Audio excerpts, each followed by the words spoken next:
Donc on prend à partir de la Mishnah, Aïn Aleph Hamoud Bet, tout en bas. Mishnah, Ben Sorer ou Moré, Nidon al-Shem Sofo. Le Ben Sorer ou Moré, Nidon est jugé, al-Shem Sofo, par rapport à sa fin, sur le nom de sa fin, c'est-à-dire sur le futur qui est finalement pas hypothétique, on le verra dans la suite de la Gemara, que la Torah considère comme étant fatal, avec tous les problèmes philosophiques que ça soulève. D'accord. J'ai eu l'occasion d'en parler quand on avait commencé. Est-ce qu'il n'y a pas il y a plus de point de non-retour, c'est irréversible, ça ne remet pas en cause la Bechira, le libre arbitre, c'est le déterminisme à ce point, etc. Laissons ça de côté pour l'instant. Donc, c'est ce que la Mishnah annonce en tout cas, c'est ce qu'on avait compris de cette règle de la Torah. Et qu'est-ce que ça veut dire qu'il est jugé par rapport à sa fin? C'est que, donc voilà, c'est par rapport à ce futur qu'on veut impérativement éviter. Et la Mishnah poursuit et dit Yamut Zakai ve al Yamut Chayav. Il mourra méritant, ve al Yamut Chayav, et il ne mourra pas Chayav coupable. Oui, puisqu'on ne le laisse pas finalement euh, concrétiser et véritablement confirmer cette. Voilà, c'est des mauvaises herbes qui dégénéreraient encore plus. Donc on coupe court à ça. Chez Mitatan, chez le Rechaïm, et donc il va y avoir une suite d'expressions que la Mishnah va rapporter là, en mettant en opposition les Rechaïm, les Tzadikim. Vous voyez, c'est un petit peu, ça se répète un peu. Chez Mitatan, chez les Rechaïm, parce que la mort des Rechaïm, Hana alahen va Hana ala olam. La mort des Rechaïm, c'est Hana alahen, c'est un profit pour eux, c'est bien pour eux. Alors je vous dis oralement ce que Rachid dit par rapport à chacune de ces petites phrases qu'on va voir.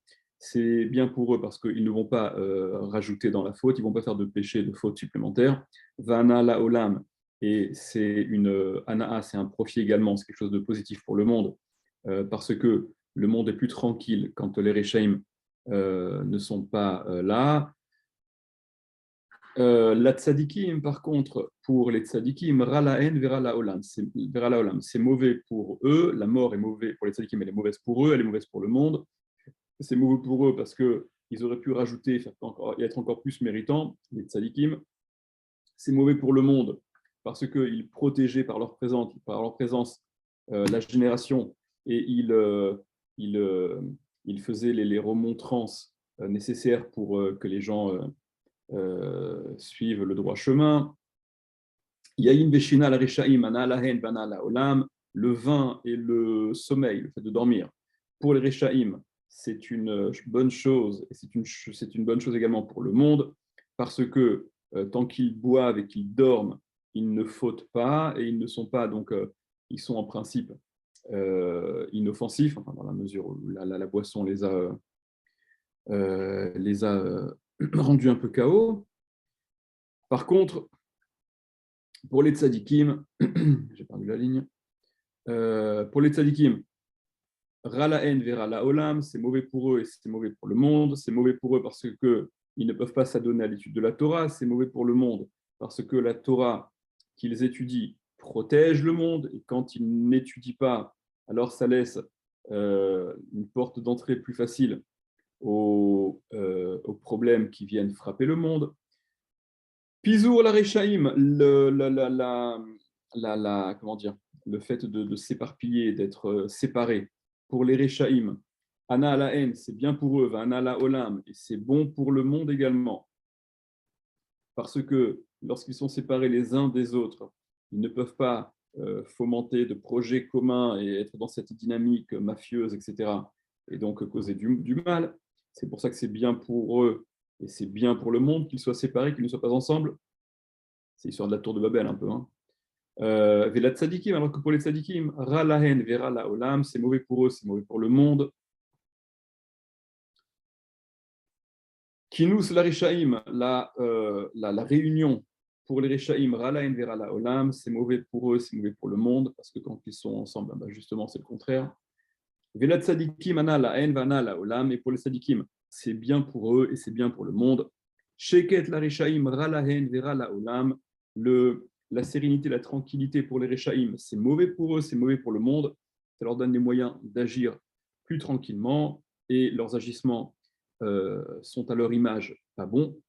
La tzadikim, et pour les tzadikim, la sérénité, la tranquillité, hana alaen vana ala olam, c'est bon pour eux et c'est bon pour le monde. Vous avez compris l'intention de cette Mishnah, voilà, qui vient donc qui fait suite à cette comment dire, à cette déclaration du fait que le Ben Soer il est tué al Shem Sofo par rapport à sa fin, et suite à ce principe qui émerge de la Torah finalement, enfin que la Torah donne voilà, explicitement. On passe au daf Ain Bet, on passe au daf d'après. Tania, donc on a enseigné. Rabbi Yossi Agili Omer, Rabbi Yossi Agili dit Vechim Neshachalze Tartimar Basar Veshatachatsilog Yain Aitalki Amra Torah Yetzelebet Din Isakel. Donc cette braïta, elle vient simplement expliciter ce que la Mishnah a dit, qu'en effet, il est tué non pas par rapport à son présent, mais par rapport à ce futur qui semble inévitable. Donc Rabbi Yossi Agili dit Vechi, est-ce que Mipne Sheachalze, parce qu'il a mangé celui-là, parce que ce garçon-là, il a mangé tartimar bassar, cette quantité de viande, et qu'il a bu ce demi-log de vin italien, je l'ai dit, on avait vu dans la Mishnah, est-ce que c'est un demi-log de vin italien ou est-ce que la mesure de khatsilog est mesurée en étalon italien? Peu importe, en tout cas, quoi qu'il en soit, c'est une quantité de viande importante, une quantité de vin importante également, mais malgré ça, dit Rabbi Yossi, est-ce que c'est parce qu'il a mangé ça que Amra Torah, elle a dit la Torah, Yetzele Beddin Misakel, il sortira au Beddin pour être lapidé, il va être donc présenté et subir cette sentence et cette exécution que le Beddin déclarera, en l'occurrence, être Chayav, ce qu'il a été exécuté. On a déjà vu que ça justifiait, parce qu'on s'est goinfré, on s'est gavé, etc., d'être condamné à mort. Et là, seulement, Higia Torah, les Sof Daato Shel Ben Sorer ou Moré, elle est arrivée, la Torah, à la fin de l'esprit, c'est-à-dire à ce qu'il adviendrait de ce Ben Sorer ou Moré, chez Sof, Megamer Nirse Aviv, parce qu'il est appelé, sauf à la fin, au final, il va finir, il va vider, il va épuiser les biens de son père, desquels il a pu se procurer ce qu'il avait besoin, ce qu'il voulait pour acheter à manger, à boire. Et donc, une fois qu'il aura épuisé les ressources de son père, ou Mevakesh Limudo, il va demander ce à quoi il est habitué, c'est-à-dire à se gaver, à s'enivrer, Ve'eno Motse, et il ne trouve pas, il n'aura pas de moyens, et par conséquent, il n'aura donc pas d'autre de moyens que Ve'yotse le Parashat Drachim, de sortir à la croisée des chemins, c'est une expression qui définit le brigandage, c'est ce que dit la suite, ou Melastem et Abriot, et il va donc agresser, voler, brigander les créatures, enfin les autres hommes, quitte à devoir les tuer pour obtenir ce qu'il veut. Amra Torah, donc elle a dit la Torah, au vu de ce scénario qui n'est pas très,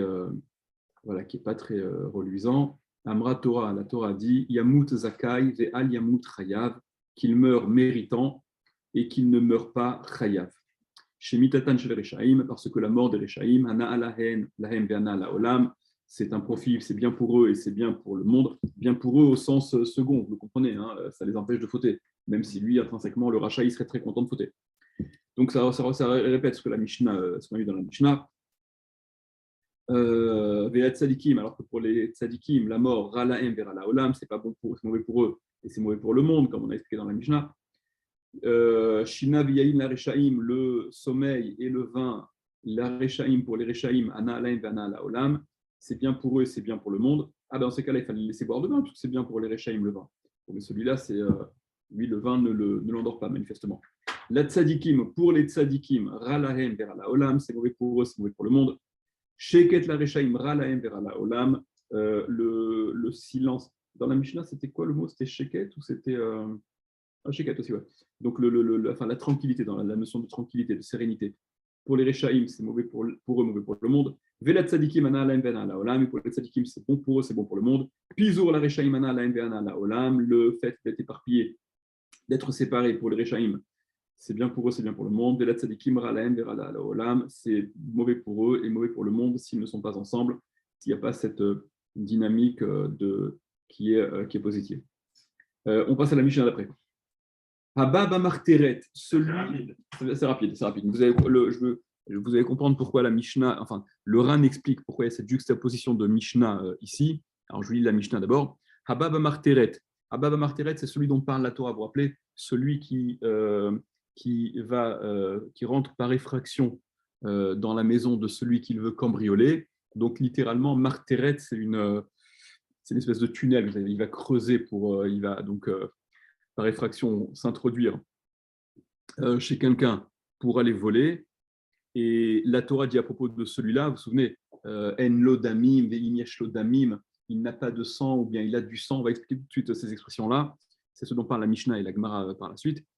Alors, Abba Marteret, celui qui vient dans la Marteret, dans cette espèce de conduit qu'il a creusé pour pouvoir s'introduire et aller piller, voler la personne chez laquelle il s'est introduit. Nidon al-Shem Sofo, il est jugé par rapport à sa fin.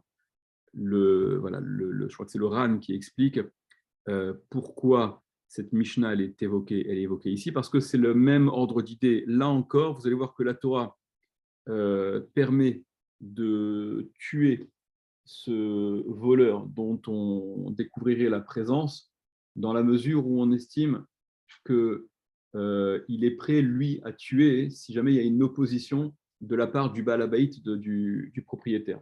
Et donc, c'est le fameux principe que la Gemara relèvera, celui qui vient pour te tuer, Hashkem Leorgo, précède-le et tue-le,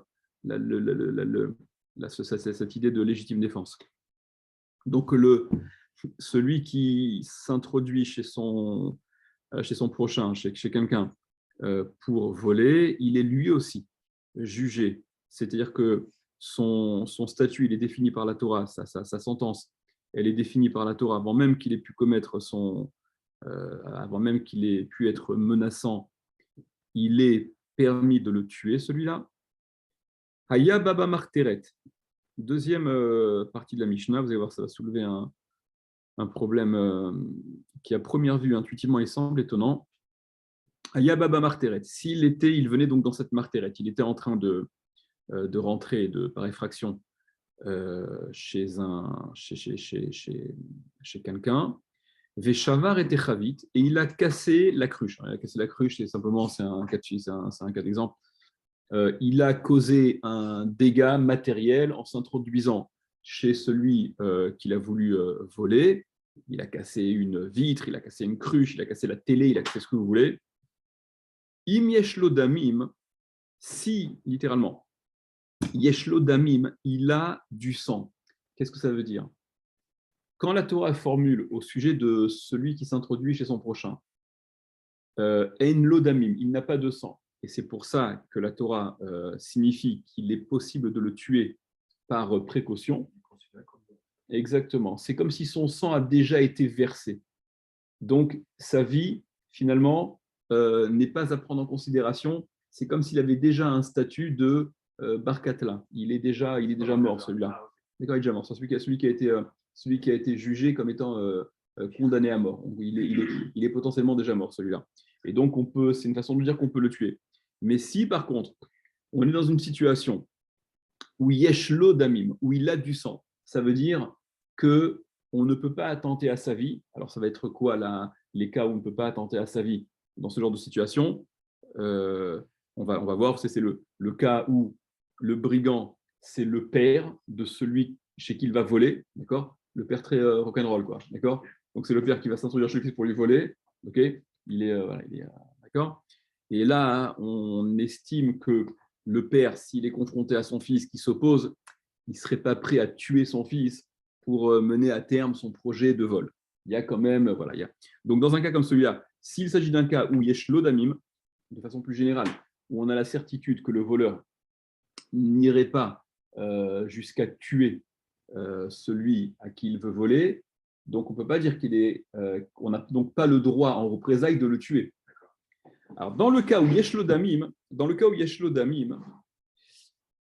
Chayav, il est Chayav, ce voleur qui, en s'introduisant chez le type qui veut voler, il a cassé un objet. Il est Chayav de payer, de dédommager cet objet, il mène l'odamim, mais s'il n'a pas de sang, c'est-à-dire s'il est potentiellement chayav mita, le cas classique dont parle la Torah, d'un voleur lambda qui s'introduit chez un type voilà, avec lequel il n'y a aucune raison qu'il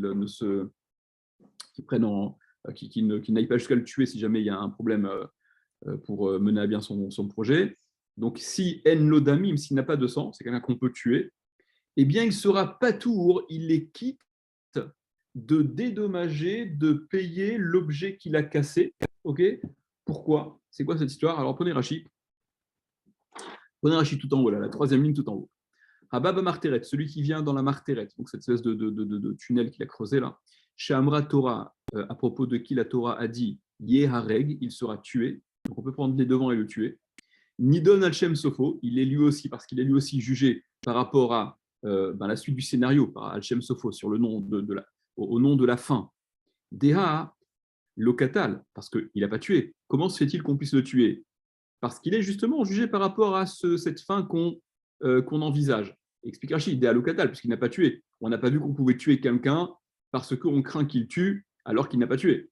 Ou Miktil, et pour autant il est tué. Pourquoi? Mishum des Sofo Laharog Balabaït, parce que sa fin, c'est-à-dire qu'il est appelé, potentiellement on considère qu'il va Laharog Balabaït, tuer le Balabaït, le propriétaire qui le vient voler, Keshia Mod Kenegdo, lorsque le propriétaire se dressera contre lui, Lehatsil Mamono, pour sauver son argent, pour sauver son bien. On considère qu'un type qui vient se faire cambrioler, il ne reste pas inactif à regarder comme si de rien n'était. Naturellement, il y a cette espèce d'impulsion de vouloir s'opposer. Donc, Yesh Lodamim Chayav. Si le voleur il a du sang, sa vie n'est pas permise. On ne peut pas lui retirer la vie. Donc, s'il a du sang, il est chayav. Si jamais il a cassé un objet en venant voler, il sera chayav de rembourser, de dédommager cet objet qu'il a cassé. Rashi. Imeno Raoul il est areg. S'il n'est pas, il ne doit pas être tué. Raoul il n'est pas apte, adéquat, c'est-à-dire qu'il n'entre pas dans le cadre de celui qui peut être tué. C'est quoi? Kegon par exemple. Avalaben, le père sur le fils. Lorsque le cambrioleur, c'est un père qui vient cambrioler chez son fils, des Tanya les Kaman, selon ce qu'on a enseigné dans une braïta plus loin, on verra dans plus loin, des En Aben Racha il Harog et Aviv, que le fils n'est pas autorisé à tuer son père, Haba Alav Bamarteret, qui vient donc dans ce tunnel là pour le voler. Pourquoi? Mishum de Rachmeha Avalaben, parce que il y a la pitié du père sur le fils, il y a les sentiments du père sur le fils, Velo Baaliske Nefashot, et on considère donc que le père qui entreprend ce vol, il n'entreprend que de le voler, mais certainement pas de le tuer. Veyavakai Bere, et s'il se tenait son fils, Béré, son fils, Léapé devant lui, Léatil Mamono pour sauver, pour donc préserver ce qui lui appartient, son mamon, son patrimoine, En Bedarato Shelaviv Leorgo. Il n'y a pas dans l'esprit de son père de le tuer. C'est-à-dire que, confronté à un tel cas, le père renoncerait plutôt que de le tuer, ce qui n'est pas le cas d'un individu lambda.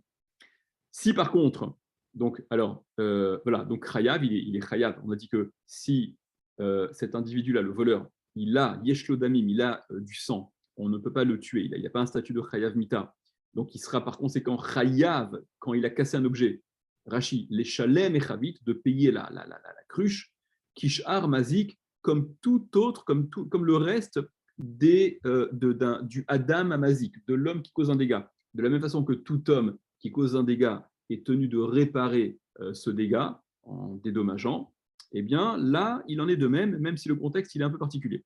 Si par contre, en lodamim, s'il n'a pas de sang, c'est-à-dire si on considère que ce type-là là, qui rentre par effraction, il est prêt à aller jusqu'à tuer, donc il n'a pas de sang, et c'est donc lui qui peut être tué. Kegon, par exemple, Rachid, chez Arkola Adam, les autres hommes qui ne sont pas les pères de ce type, du type qui vient voler, chez Nitan Reshut la Balabaït, pour lequel a été donnée la permission a été donnée au Balabaït, au propriétaire de la maison, les orgos de le tuer, donc par anticipation.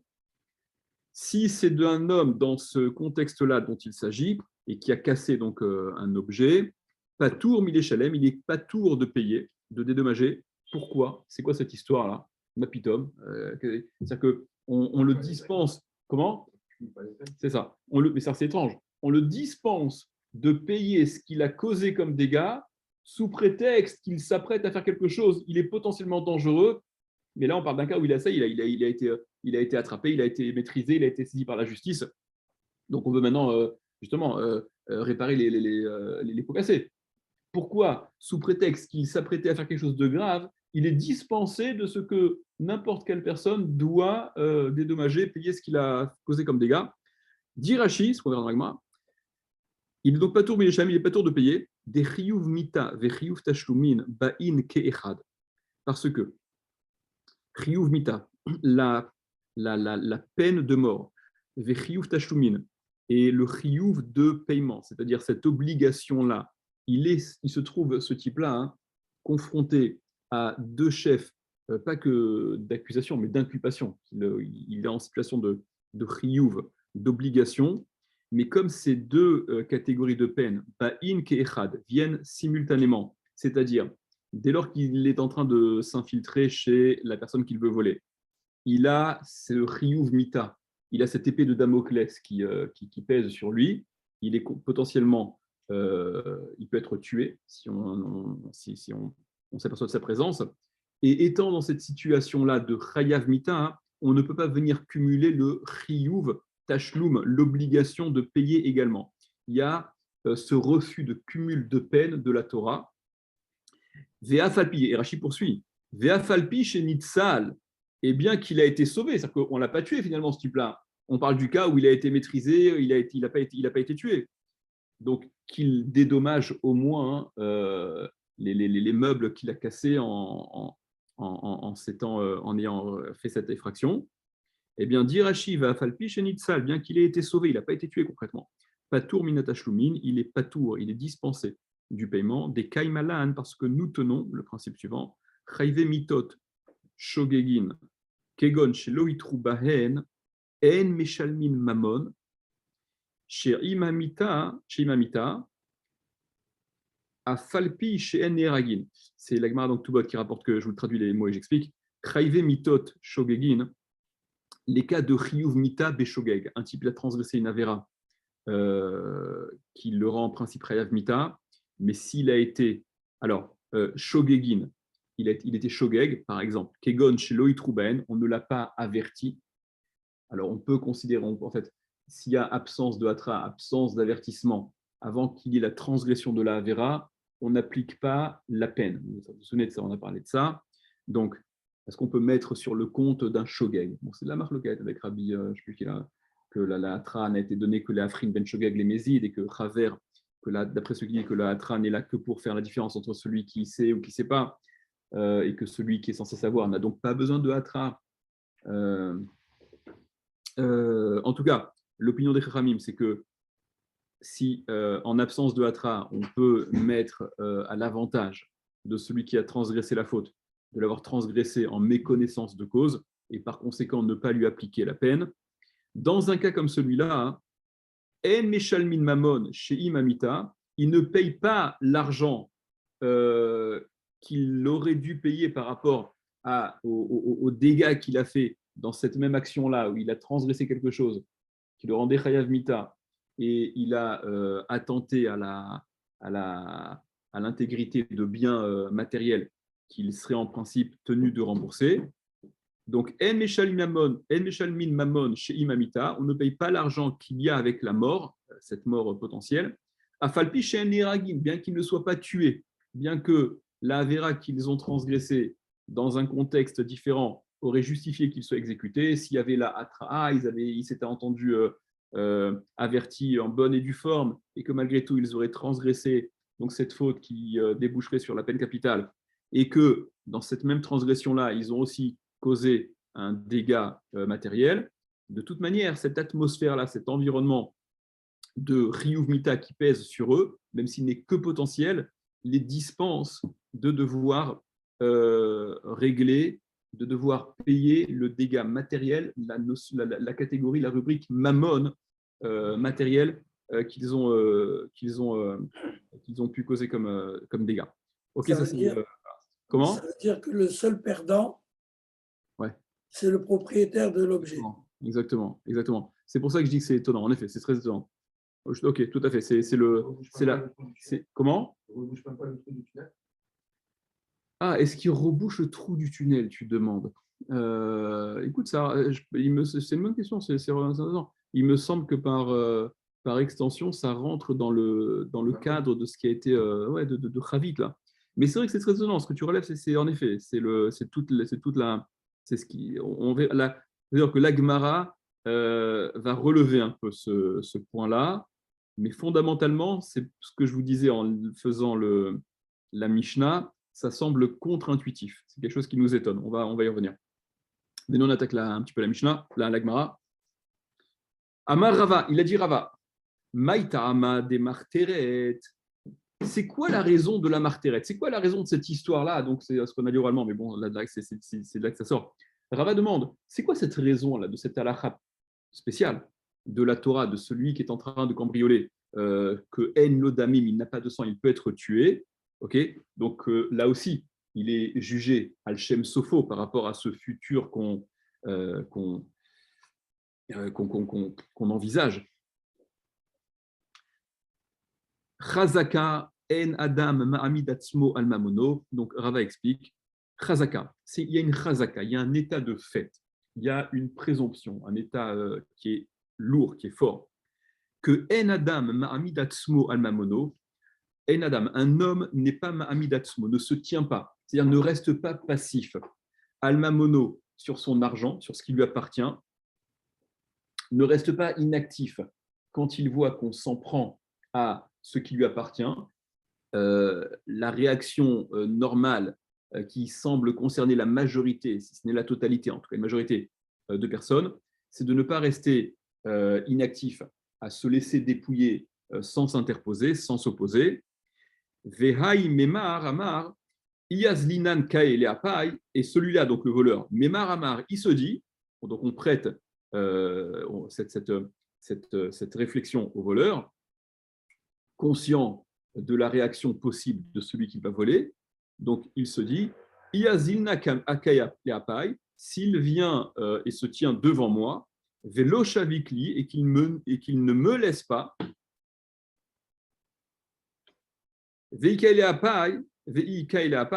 attends, non, excuse-moi. Vaimemarama, iazina